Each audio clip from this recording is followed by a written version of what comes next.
Hello guys, meron ako i-flex sa inyo kung ano yung isa pa sa mga tinanim ko dito sa aking bakuran dito sa may Pilipinas.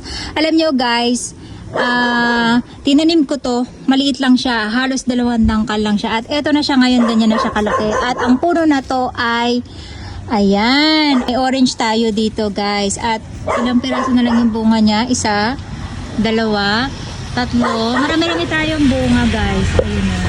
Ayun. And meron pa tayong isa dito. Basta nasa taas yung iba eh. Ito pa, may maliliit pa. Tapos meron pa tayo dito guys.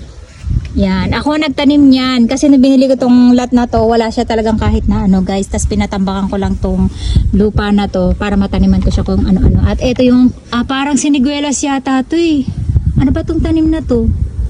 Ito parang siniguelas yata tong tanim ko na to eh. Yeah. Duhat. Yeah. Nilat-nat na ng ano.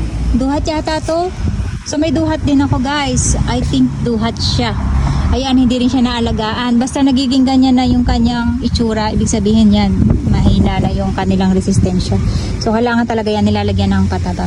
At anyway, i-flex ko lang sa inyo yung mga oranges natin guys. Look! Ang lalaki niya diba? Parang sangkis siya pag nahinog.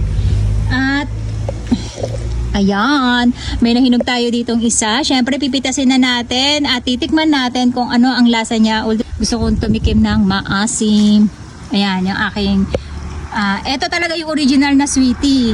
Actually, 4 yung sweetie ko, guys, na tinatawag. Yung group name namin, sweetie ang tawagan namin. So, yung dalawa nasa US. At ito yung nasa Pilipinas, tsaka isa nasa Pampanga, si Ate Sweetie Susan. Ay, ang bango ng amoy niya, promise. So, hindi ako kayo na magte-tasting nito guys, kundi yung aking friendship na si Sweetie. Ikaw ang kakain niyan, Sweetie hindi ako. Pero titikim din ako. Titikim din ako, syempre, dahil gusto ko siyang tikman. For the first time guys, ngayon pa lang ako nakapag-harvest ng aking mismong mga tanim. Binuksan na ni Sweetie. Mukhang matagal na siyang hinog sa puno. Hindi lang nila nakuha. Ayan. Kaya natuyot na. Supposed to be guys. Pagka alam nyong mahihinog na yung mga ganyan, dapat pipitasin nyo na. Kasi matutuyot na lang siya sa puno. At ang bango ng amoy niya. Yes. Ang bango-bango. Pwede siyang paamoy. So tikman mo Sweetie kung masarap ba siya. Okay.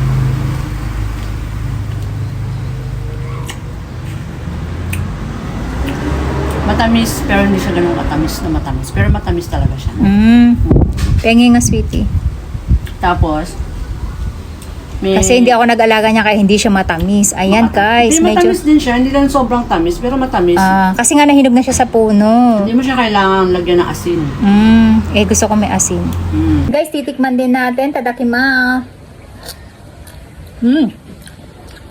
Diba? Tama lang yung Tamis niya. At asim niya, hindi siya maasim. Yan ang kagandahan guys kapag meron kayong nakatanim. Lagi kayong maiaanihin. Kaya lang, ang saklap, ako yung nagtanim, iba ang maani. Tapos hindi naaalagaan na maayos yung mga pananim ko dito. Kaya hindi maganda yung result ng bunga nila. So from now on guys, ay yan yung gagawin natin dito sa aking bahay. Yung mga pananim natin ay iiwan natin ulit na ititrim, ililinisin natin at gagawa natin sila ng mga bagong taniman dito sa aking garden kung saan ay wala nang titira, yung anak ko na lang at yung aking pamangkin, para less tao, less yung mga naninira, less yung mga nambababoy ng bahay natin. So yun lang guys.